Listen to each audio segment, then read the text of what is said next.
Yesterday. We love Australia. I love Australia. But oh my goodness, I have never clapped and high-fived so much with my son for any Scottish sport event ever as I did yesterday. 53-24 against the third-ranked team in the world. How on the Scots? That's an early present for St. Andrew's Day, am I right? Yeah. Wonderful. Did you enjoy that? Yes, we enjoyed that.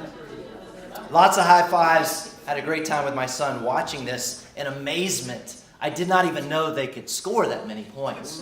At least the Scottish team. I've seen other countries do it. 53. Amen to that. All hail Scotland. All hail.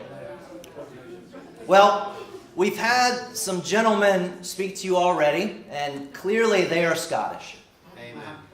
But I do want to share with you my DNA results. Yes, I spit into a tube this summer. It was a gift from my mother.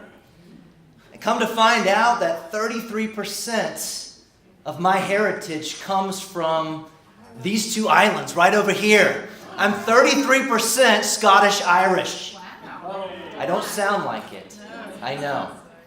But yes, it's there. So I do have the blood in me today. I knew there was something familiar about watching the rugby game yesterday and feeling so passionate about it. And wearing this kilt feels so unusually natural to me. So there you go. Thank you, Ancestry.com. Well, it is St. Andrew's Day coming up on the 30th. This is our St. Andrew's Sunday. And each 30th of November now is a national holiday for our country, and we've celebrated St. Andrew as a country nearly 1,000 years. This has been going on. I do want to ask at this time to test your knowledge. This is a pub quiz. This is a trivia question. We're not in the pub, but imagine you're there right now. All right? Could you tell, who knows who started the annual St. Andrew's Day celebration? Who started this celebration on an annual basis? Who started this tradition? Robbie Burns? No. But good guess. St. Andrew. Well, maybe. Yeah. Sir Walter Scott? What's that? Sir Walter Scott? No. William Wallace. No William Wallace. John T. knows a lot of these things. Where did the tradition come from? James the First? John Knox? No. 1,000 years ago, was it St. Columba? No. Roisin? A priest or a farmer from East Lothian. No. You'll be stunned. The clue comes right here. Oh no. An American. The annual celebration of St. Andrew's Day, the tradition of it started in the American colonies.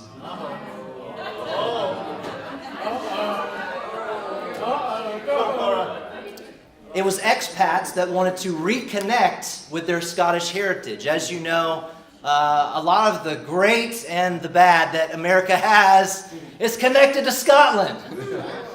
But Scots that were living in the States, in the colonies, specifically states like New York, South Carolina, they wanted to reconnect, and so they would start to celebrate St. Andrew's Day on a yearly basis. And they built these societies and they had these big parties because they wanted people to know in the States that they were from Scotland. So there you go. Very good. Are you appreciative now of the Americans? Anyway, we get a holiday thanks to many forces that came together. Now the question is, we want to do a little history. We're going to look at the actual Apostle Andrew today. And I hope it inspires you, maybe teaches you some things you had not known before.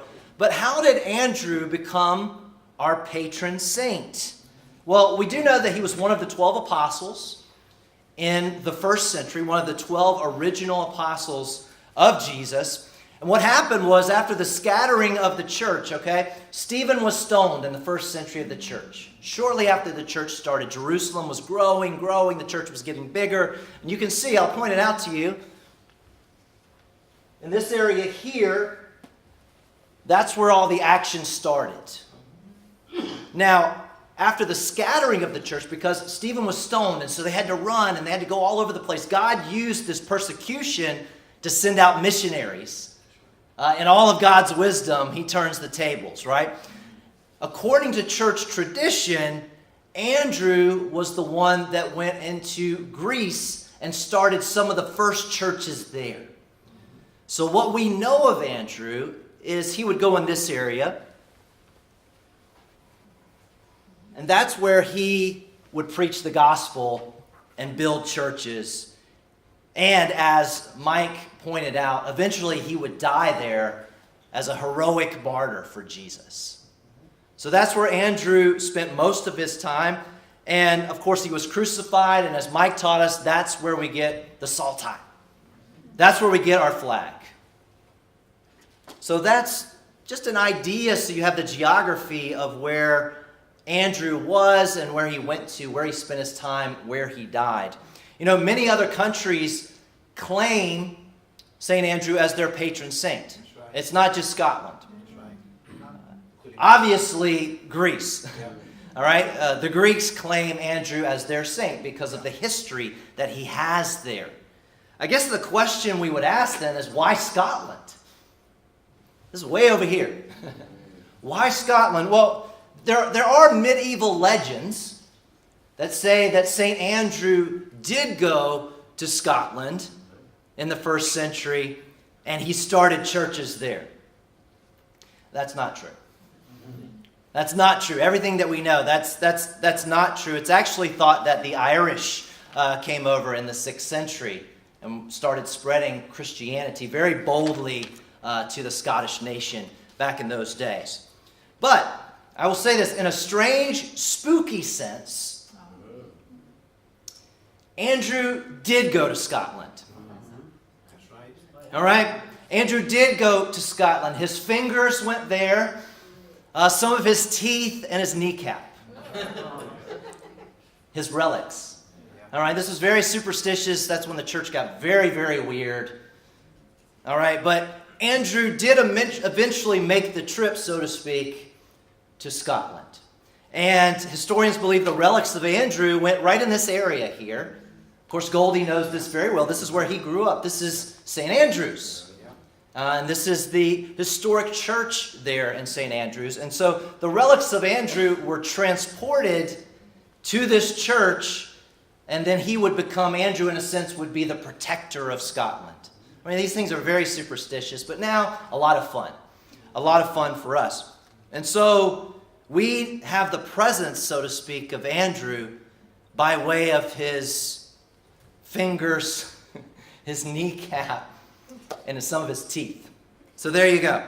But someone mentioned John Knox. In the 16th century, anything we may have known of the relics were destroyed when John Knox and the Reformation, when they were violent as well, they went in there and they took out a lot of this cathedral, this wonderful cathedral. You can visit it. It's amazing. And so not only, well, I would say this, we don't have the relics in a sense anymore. The only relic now that we have of Andrew is the flag. It's emblazoned on our flag, and it's also on our faces as well, as the case may be. So you'll find it in different areas there. But yeah, just a beautiful view. It's so close by. If you haven't been to St. Andrews, you must go there. But this is a view from the top of the tower overlooking the ancient cathedral. What a wonderful, wonderful place to go. So you may start to ask the question, well, who is this man then? Who is Andrew? Who is this man we've adopted here as the protector of Scotland? You know, many historians believe, these will be familiar pictures to you as well, especially if you're going to Hogmanay. This is where we'll be. We'll be in Arbroath. That's where we were this past year for the retreat. Many historians believe that it's at the signing of the Declaration of Our Growth when Andrew officially was declared this patron saint. All right, so you're looking out over here. This would have been the area here where all the happenings were, and this was the main, what do we call this? This was the main room with the big pillars here. You can tell I haven't been in many, many big churches, but what's that? Yes, okay, so this would be their main auditorium is what I would call it, all right? But it's much more luxurious sounding than that. But we visited this, and this is the area in 1320 where the Declaration of Our Growth was signed, and Scotland says we're independent. Now we're going to have our own saint. And Andrew is obviously the man. But then you ask the question, well, who is he? I think this person here is going, what's going on? Who is he? I don't know who that is. Is that Nicola? No. You have a scarf like that? I don't know who that is, but someone in our group. They're like, who is he? Who is this man we have adopted as the patron saint of Scotland? Let's look in John chapter 1. Turn with me to John chapter 1. Some key facts on Andrew as we turn there. The name Andrew means manly. It's good news, isn't it? Andrew means manly. So what a fitting, appropriate patron saint for Scotland. Yes. Andrew, manly. That's what his name means. The protector of Scotland. So just some things about Andrew. He's less familiar as an apostle. He, along with John, he was one of the first apostles to follow Jesus. Maybe the first to follow Jesus. We learned that in John chapter 1. He shared a house and a fishing business with his brother Simon, who would later be called Peter. We know that Andrew would take holiday.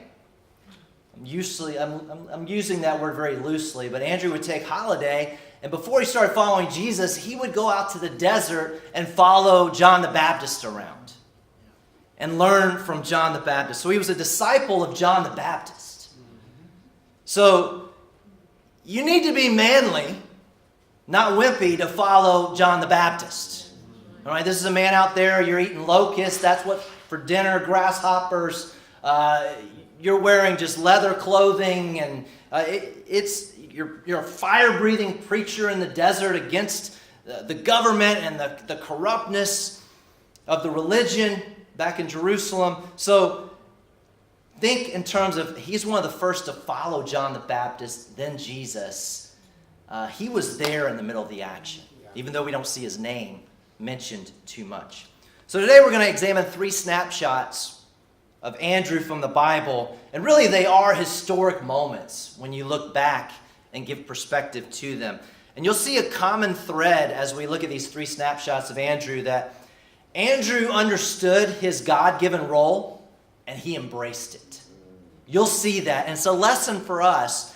Andrew embraced his God-given role, and he really was thankful for it and lived his life for it. He knew his unique work, and he went after it. He did it. So John 1 verse 40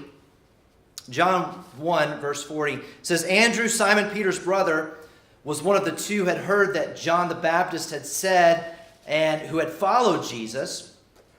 All right, verse 41. The first thing Andrew did, now this is right after he started following Jesus. The first thing Andrew did was to find his brother Simon and tell him, we have found the Messiah. That is the Christ. And he brought Simon to Jesus. So this is the first thing he did. This is a the rest is history after this, right? Andrew introduces his brother Simon to Jesus. Jesus says, well, you're no longer Simon, you're Rocky, you're Peter. And from then on, the rest is history if you follow the Bible, right? Andrew's the one that brought his brother to Jesus. And it's the first thing he did after he found Jesus. So Andrew's instrumental in so many ways in what happened after Jesus. And then actually right here, he's instrumental in launching the ministry of Jesus by being one of the first followers and believing in the Messiah. You know, and it's we have this obscure man, Andrew, right? And in a sense lives in the shadows. Lives in the shadows of men who are much more renowned. He's hardly mentioned in the Gospels. And then once the Gospels are done, we hear his name in Acts 1 among the 12. Then we don't hear anything else about Andrew. Obscure. In the shadows. And God uses this man to convert Peter to Christianity. You see, without Andrew, there's no Peter. Do you see that? Now, God could have used some other way. He always does. God has a million different plans that he can work if Andrew didn't go for it here. But Andrew recognized somehow, some way, I need to do this. And it's probably the greatest thing he ever did. He brought his brother to Jesus. I think about that, man, with my own family members. The potential, if I can get them to Jesus. And they can do even greater things than me. I hope they do. I hope they do. But here you see Andrew given work to do by God behind the scenes, and he embraced it. And you know, he grew up with Peter. So he's going to know Peter better than anyone. He's going to know the best of Peter, and he's going to know the best and the worst as well. The worst of Simon as well. He knew Simon long before he was called the Rock. He knows what Peter is capable of. I mean, I can imagine when Simon Peter first comes in there and he's just speaking up and saying crazy things all the time around Jesus, and Andrew's like, just wait, quiet. We'll figure it out later. Don't say that. But here's the guy, think about it. He lived his entire life, as far as we know, in the shadow of his brother. But never seemed to resent it at all. And you had to, I mean, he knew his brother. He knew Simon. He knew his personality, that he would come in and if Peter got a hold of this, if he really started to believe and caught on to this, he would be overshadowed by his brother. He had to know that. He knew that Peter would overshadow him as a follower of Jesus. And I want to ask us today, this is so important for us as we build this church in Edinburgh, as we regenerate this church. Is your heart ready to step in the shadows if needed? To do work in that realm for the Lord? And really believe that greater things will happen. I think there's a time for everyone, whether it's a season or our lives, where we need to step back and push someone forward. Are you ready to become less prominent so someone else, someone younger, perhaps someone less experienced or probably less deserving in some way, so someone else can become more prominent? Are you ready for that? Do you dream about that? You see, Andrew understood his God-given role, and he embraced it. And what you'll see here in the next two passages, same thing. Andrew brings people to Jesus. Andrew brings resources to Jesus, and then amazing things happen. Let's look at John chapter 6. Our second snapshot, John chapter 6. Verse 5. When Jesus looked up and he saw a great crowd coming toward him, he said to Philip, "Where shall we buy bread for these people to eat?" He asked this only to test him, for he already had in mind what he was going to do. Philip answered him, 8 months' wages would not buy enough bread for each one to have a bite. Then another of his disciples, Andrew, Simon Peter's brother. See how he's introduced? Andrew, Simon Peter's brother. So we forgot about this guy, right? Andrew, Simon Peter's brother, spoke up. "Here's a boy with 5 small barley loaves and 2 small fish, but how far will that go among this many?" Jesus said, "Have the people sit down." I could keep reading, but I think you know the story. The rest is history. 5,000 men plus children were fed with leftovers from the lunch of this wee boy. So you see Andrew here, he brings limited resources to Jesus. We saw that in what we read about the widow and the copper coins. It's done in sacrifice. It's done in trust. It's done in faith. It's believing that, okay, I'm going to bring what I have. In this situation, this is the best we can give. I'm going to come in here and I'm going to bring this bag lunch of this little kid. And somehow Jesus is going to do something with this. And it's the principle, just bring anything and everything to Jesus. Even more so, you bring something seemingly insignificant to Jesus, he makes big things happen. Big things. And we studied this out in May when we were looking at our offering and the theme of everyone gives. We can easily overlook this, how embarrassing this would be for me if I was in Andrew's situation. I just imagine being over there on Easter Road, it's a Hibs game, and I'm there, and there's no food for anyone, right? And it's 10,000 people, and everyone's hungry.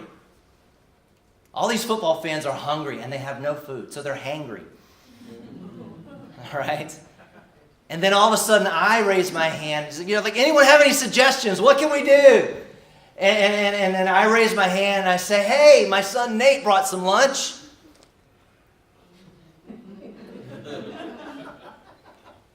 I wouldn't do it. Imagine the scene. I mean, no food. They bring me out there on the pitch and they're like, hey, this man's got an idea. I could not have done it. But that's the kind of pressure in this situation. And these were supposed to be Jesus' guys who had answers to help the people. So Andrew, he brings anything and everything to Jesus, and Jesus makes it work. It's inspiring because we can do the same thing.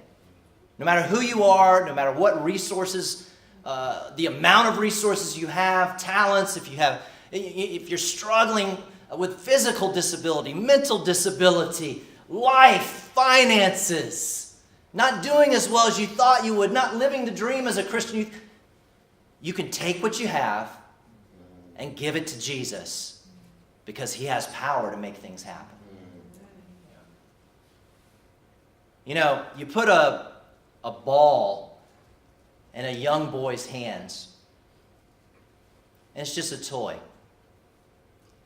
You put a basketball in the hands of LeBron James, and you have the best basketball player in the world. All right? You give, many of you have cats, and I forgive you for that. But many of you have these cats, and you give the cat some string. And the cat's going to take the string in its paws and have a good time for a few moments. But you give some strings on a guitar to Ed Sheeran, and he's going to make tons of money, and he's going to be one of the best-selling artists and musicians of our time. You pick up a small rock at your doorstep that you step on, and it's annoying you. You pick up the rock, you put it in your hand. It's just an annoying rock, and you throw it away. You put the same rock in the hands of David, and he can slay a 9-foot giant.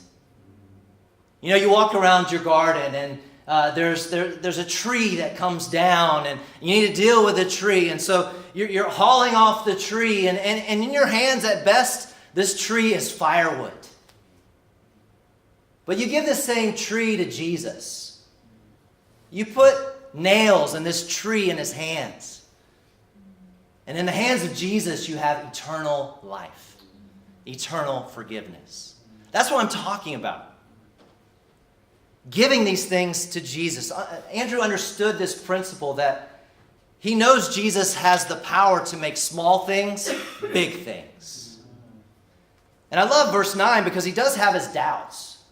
He comes in there, he brings the little boy, but then in the end he's kind of like, he's kind of leaving himself a back door here.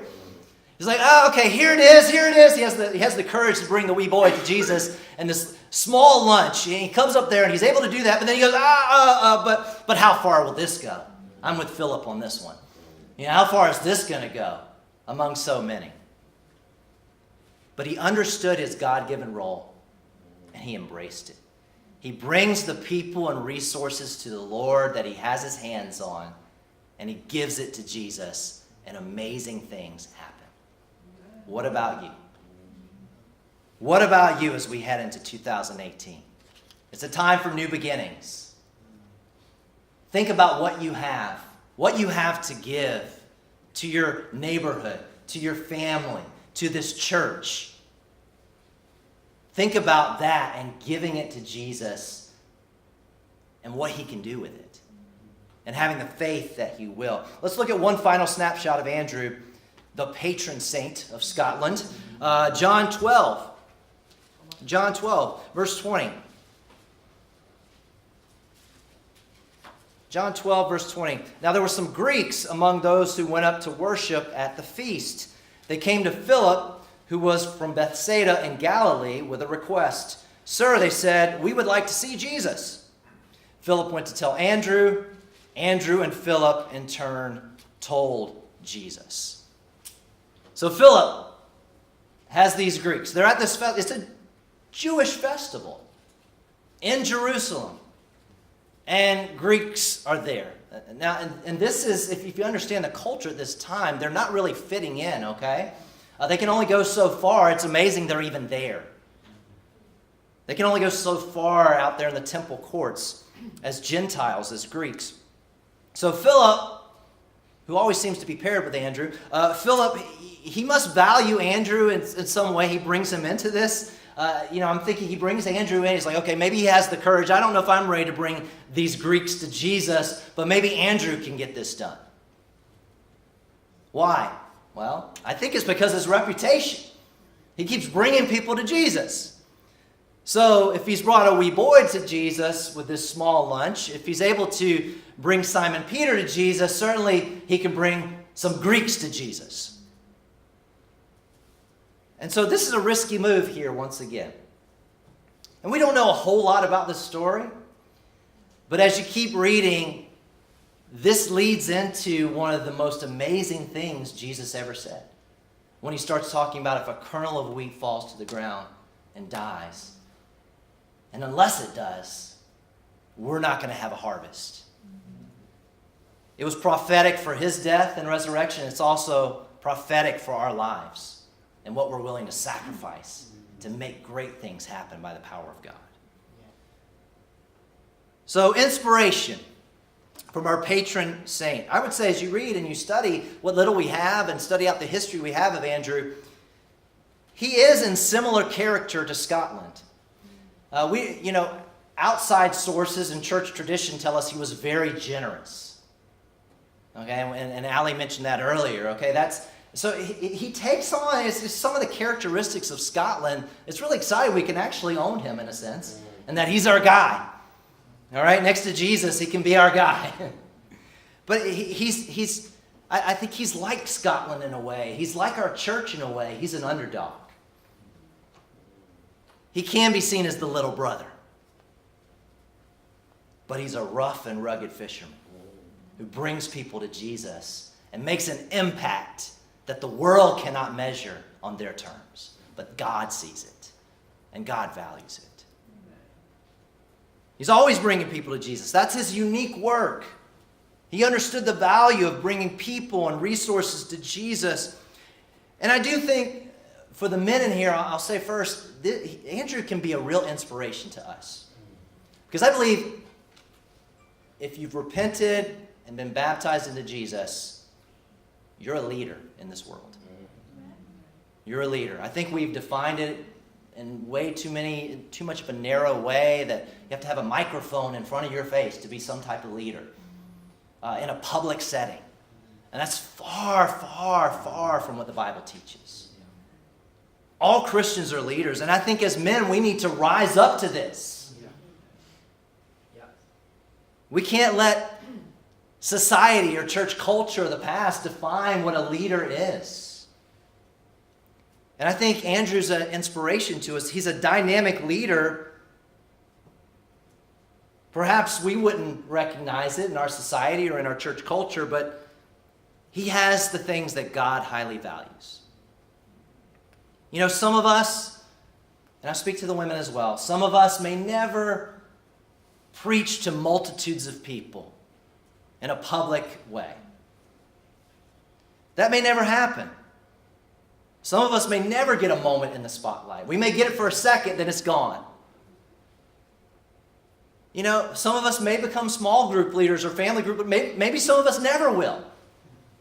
Maybe some of us go to a leadership meeting and it's called a leadership meeting, but some of us may never do it. And you know, some of us who've been leaders will say, well, you're lucky that you've never been to one of those meetings. No, they're awesome. But anyway, it's just, that does not, any of these things, that does not define you of what you're doing in the church.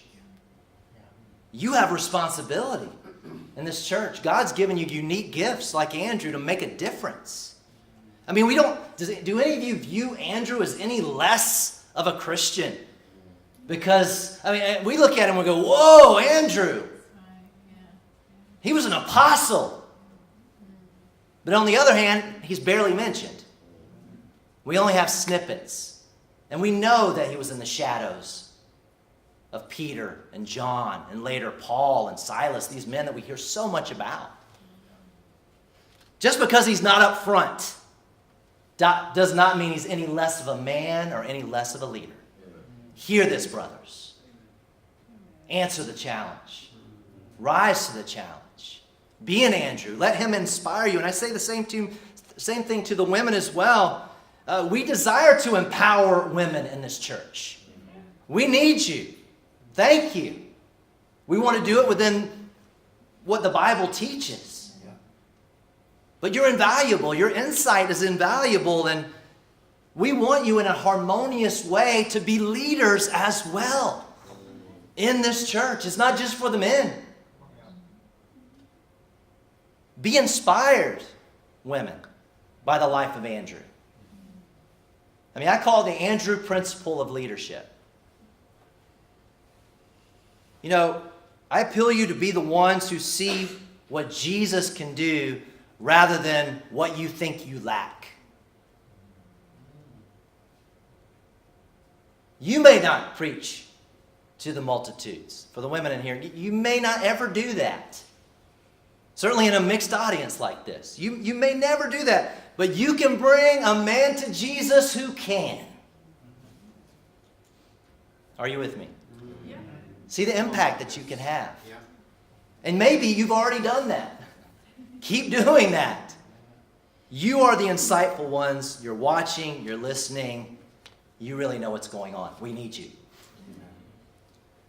So some of the implications of becoming an Andrew, it just doesn't happen magically. You got to be all in on this. Andrew, you get the sense he's always learning. He was a disciple of John the Baptist, which means he was intensely following a master and imitating and learning from him and following him around. And then next it was Jesus. It's not like he had anything better. He didn't have anything better to do. He had a very successful fishing business with the sons of Zebedee and their dad. So he submitted himself to being trained by others. He found the right guys to imitate. He worked hard without getting much praise. And the implications of being an Andrew is we must be content with other people getting more credit than us. We must be content with people being more high profile in a certain situation or during a certain season than us. That's who Andrew is. And this is a generational concept too. As the young ones come along, we need to move them up forward. The implications, he's a voice of positivity, reliability, faith. And I can't say it any better than Andrew's former trainer said, John the Baptist. It's one of the greatest passages inspiring to me in the Bible. John 3, verse 30. It's when Jesus comes on the scene. John the Baptist is a mighty man, has lots of people following him. And the tide starts to turn, and a lot of people are following Jesus according to the plan. John had prepared the way. Soon John would be in prison, unfairly. But here's what John says about this transition with Jesus. He says, Jesus must become more. I must become less. That's what this is. That's the heart of Andrew. You think about it, that's who taught him. He's imitating John the Baptist. I must become less. Brother, you must become more. I must become less. Sister in the church, you must become more. So Andrew, he understood this. He understood his God-given role. He embraced it. He brought people, he brought resources to Jesus, and Jesus did amazing things with this. That's Andrew's legacy. I ask you today, what's your legacy going to be? What's your legacy going to be? New beginnings. We anticipate 2018. What's your Christian legacy going to be? And is it in line with the humility and the unique work and following the Holy Spirit like Andrew did? And not just for ourselves. There's a fine line with that when we think about our legacy. What do you want to be known for as a woman of God? What do you want to be known for as a man of God? Are you ready to embrace a legacy in the shadows like Andrew? The unsung hero. What will be your legacy? What will be the legacy of this church? Let's be a church that inspires others. Let's be a church that takes on the character of our patron, St. Andrew. Let's be a church like Andrew that brings whatever resources, whatever people we have, and we bring them to Jesus. We're going to have a prayer. I'm going to ask Nick to come up, and he's going to say a prayer for us, and then we'll have our final song. Great, let's go ahead and appreciate Marcus for the great lesson. I think it was great stuff.